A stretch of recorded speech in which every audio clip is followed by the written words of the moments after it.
लिए सेनापति तय कर दिए गए हैं, प्रभारी नियुक्त कर दिए गए हैं। बीजेपी ने 24 सीटों पर प्रभारी नियुक्त किए हैं। उपचुनाव वाली जो सीटें हैं वहां पर प्रभारियों की नियुक्ति हुई है। 24 सीटों पर विधानसभा के उपचुनाव होने हैं और अनूपपुर के लिए संजय पाठक को जिम्मेदारी दी गई है। हेलीकॉप्टर वाले संजय पाठक। अनूपपुर के लिए संजय पाठक को जिम्मेदारी, राजेंद्र शुक्ल सांवेर के लिए मेंदोला और इकबाल सिंह गांधी, विश्वास सारंग अशोकनगर की जिम्मेदारी मिली है। ग्वालियर नगर गौरीशंकर बिसेन देखेंगे, जयंत मलैया भी उनका साथ देंगे। ये अलग अलग जिम्मेदारियां, ये पूरी लिस्ट है, लेकिन प्रमुख जो सीटें हैं वो हमने आपको बता दी।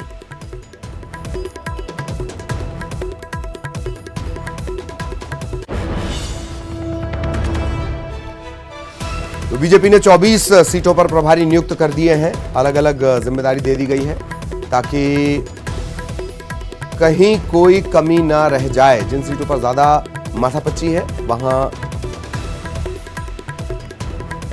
2 लोगों को जिम्मेदारी भी दी गई है। 24 सीटों पर प्रभारी नियुक्त कर दिए गए हैं। उपचुनाव वाली ये सीटें हैं।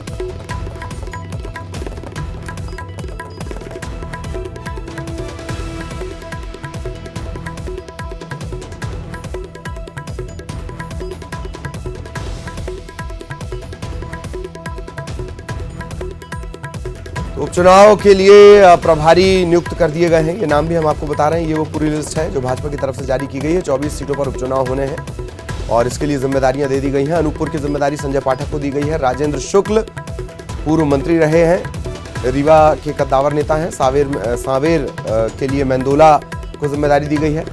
अनूपपुर के लिए संजय पाठक, राजेंद्र शुक्ल, सांवेर के लिए मेंदोला और इकबाल सिंह गांधी।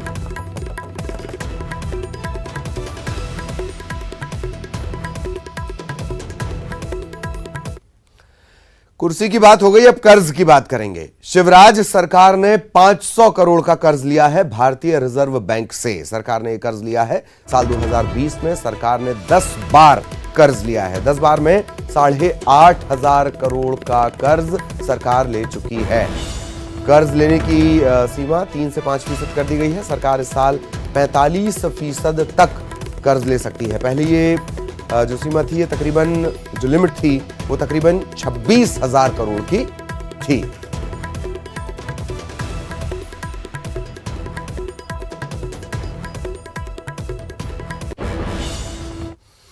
सियासत के बाद शराब ठेकेदारों ने दुकानें सरेंडर करना शुरू कर दिया है। भोपाल, इंदौर समेत बड़े शहरों के जो शराब दुकान है वो सरेंडर की जा रही है। ग्वालियर, जबलपुर में भी ठेकेदारों ने दुकानें सरकार को सौंप दी हैं। ठेकेदारों ने आबकारी विभाग को दिए शपथ पत्र। दरअसल ये कहा गया था, हाईकोर्ट ने ठेकेदारों को 3 दिन का समय दिया था। अब सरकार के पास 2 विकल्प बचे हैं। पहला, आबकारी विभाग से दुकानें चलवाई जाएं और दूसरा, नए सिरे से टेंडर जारी कर दुकानों की फिर से नीलामी हो। यानी जो शुरुआती प्रक्रिया होती है, अब तक जो प्रक्रिया होती है ये हो, या फिर आबकारी विभाग को कह दिया जाए कि आप ही शराब बेच लीजिए। कई राज्य हैं जो खुद से शराब का विक्रय उन्होंने अपने पास रखा हुआ है। छत्तीसगढ़ भी इनमें से एक है। तो आबकारी विभाग या तो ये दुकानें चलाएं और या फिर दूसरा विकल्प ये है कि फिर से ये पूरी नीलामी की प्रक्रिया की जाए। और राज्यपाल की कुलपतियों के साथ आज होनी है बैठक। राज्यपाल लालजी टंडन राजभवन में बैठक लेंगे। विश्वविद्यालयों में परीक्षा की तैयारियों पर चर्चा होगी। अंतिम सेमेस्टर की परीक्षाओं की भी समीक्षा होगी। अनलॉक होते इंडिया में सभी चीजें धीरे धीरे शुरुआत की जा रही है। राज्यपाल इसी सिलसिले में आज कुलपतियों के साथ बैठक करने वाले हैं। राजभवन में बैठक होगी। राज्यपाल लालजी टंडन वो चर्चा करेंगे विश्वविद्यालयों के कुलपतियों से। किस तरीके की परीक्षा की तैयारियां हैं, कहां कोई कमी बेशी है, उसे कैसे सुधारा जाए। सुरक्षा बेहद महत्वपूर्ण होगी, उसका क्या ध्यान रखा जा रहा है। अंतिम सेमेस्टर की परीक्षाओं की भी समीक्षा होगी।